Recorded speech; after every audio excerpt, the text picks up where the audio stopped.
Okay, so for Collectors Week, I thought of shooting this video.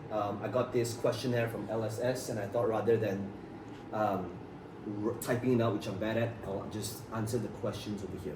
So question number one is, why do you collect TCGs? I'll talk about the collection here in the feature, but I started, I think like most players, started a long time ago, Magic the Gathering. Started at revised edition, and it was one of the things that I really loved doing.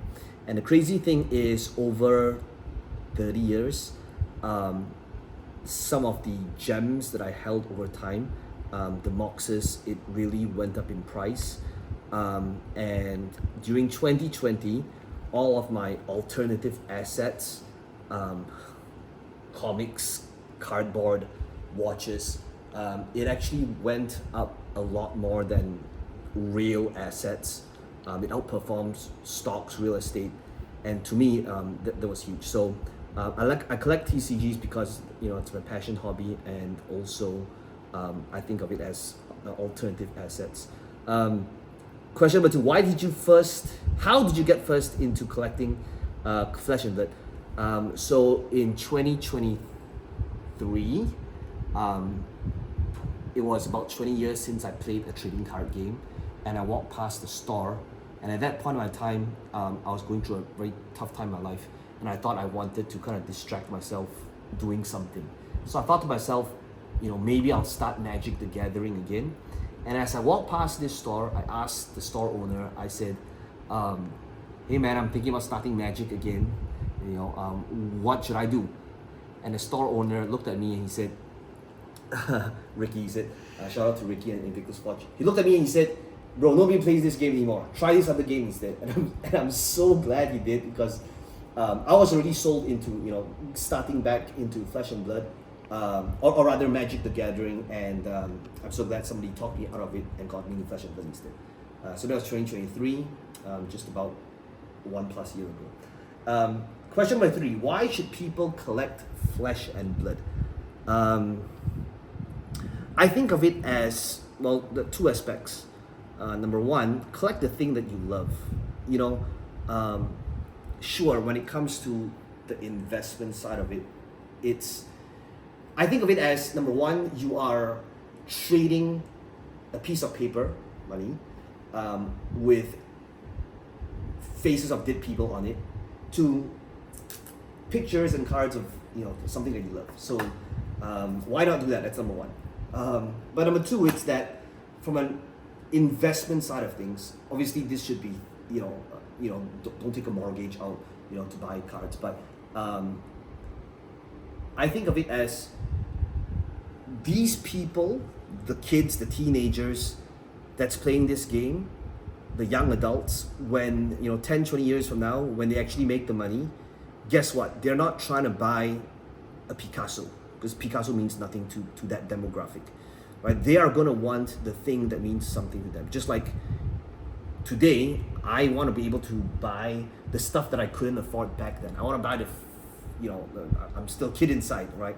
By the way, I'm a lot older than I look, but I want to be able to buy the comics that I couldn't afford. I want to be able to buy the cards that I couldn't afford back in the day. I want to be able to buy the toys that I couldn't afford back in the day.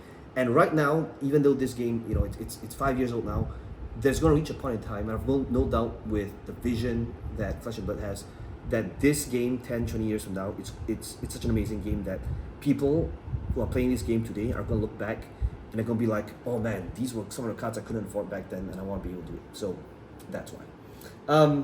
Next question: what is your favorite Flesh and Blood booster set and why? I would say that it's probably MST. I think that in terms of gameplay, LSS really outdone themselves over and over again. Heavy hitters onwards, it was just home run after home run. So probably MST. What is your favorite Flesh and Blood card and why? In terms of sentimental value, I would say the gold foils that I kind of earned myself. The first ever gold foil that I won on my own was this one, from a ProQuest Breaking Scales, and the other two, Nats top 4. Nats top 4.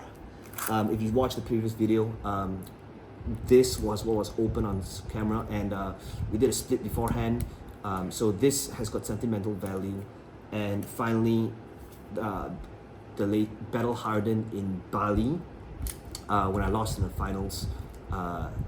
So this was the Kasaya Open back then. So probably because of sentimental value, because I kind of, you know, earned it myself. That's probably it. In terms of gameplay, probably Command and Conquer. It's a probably Command and Conquer because of the gameplay. What are some Flesh and Blood cards you don't own and hope to own one day? So because Flesh and Blood, this game in particular, played a huge role in my life in the last 1.5 years, and maybe I'll talk about that story, you know, another day in another video. My goal is to be able to complete a full gold foil set. So you can see all the gold foils over here. The ones that I want is, well, the ones that completes the collection. Some of it is in the old WTR sets. I started off playing 5, so I started off gold foiling 5 first. It's somewhere over here, the Tiger Swipe, Ember Blade, Pouncing Lynx. And then after that, it would be playing KO right now, so these are the brute weapons. Yeah, but I'm still missing some of the old WTR pieces. Tell us your experience collecting part the Mist Veil. So I would say that a couple of things. Well, I actually forgot to bring my artist proofs over here, but I always feel that artists have, for a really long time, it's really hard to monetize artists. I've got friends who are artists that really struggle, and LSS has really provided an amazing opportunity for artists to be able to monetize, to be able to get them exposure. So I love collecting artist proofs as well. I don't have them here, but and also judge packs. I think, you know, judging is a really tough thing to do. The stress, the pressure, you know, sometimes, you know, conflicts that happen. So I like the collection of gold foils and also artist proofs to support the artists, as well as judge packs. What are you hoping for Rosetta and beyond? From a collector's point of view, I'm going to take advantage of this moment right now and talk about the things I really hope, the change that I hope to see one day. Okay, the first one in terms of collection, hopefully one day that I see, is just, to me, it doesn't make sense that a gold foil, and you probably know where this is headed, when there is an EA cold foil in existence, but a gold foil looks actually worse than a cold foil EA. So, you know, it's a shame that amazing cards like these, like a Kasaya, you know, it would have been beautiful if if there's a EA cold foil in existence, there should also be a gold foil one, and maybe one day we can trade in, or who knows, right? But if there's one thing in the collection of that I hopefully would want to be able to see moving forward, that would be the only request I have. I mean, we did this with Staglamite. You know, I think this might be the only exception to a gold foil where there's, you know, this extent. But yeah,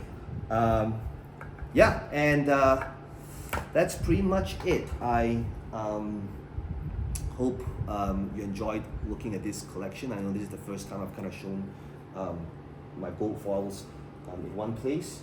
Some of them didn't make the cut over here. But if you want to be able to see more degen stuff, more gold foil openings, and more questionable investment advice, follow the channel, follow degen. All right, see you guys.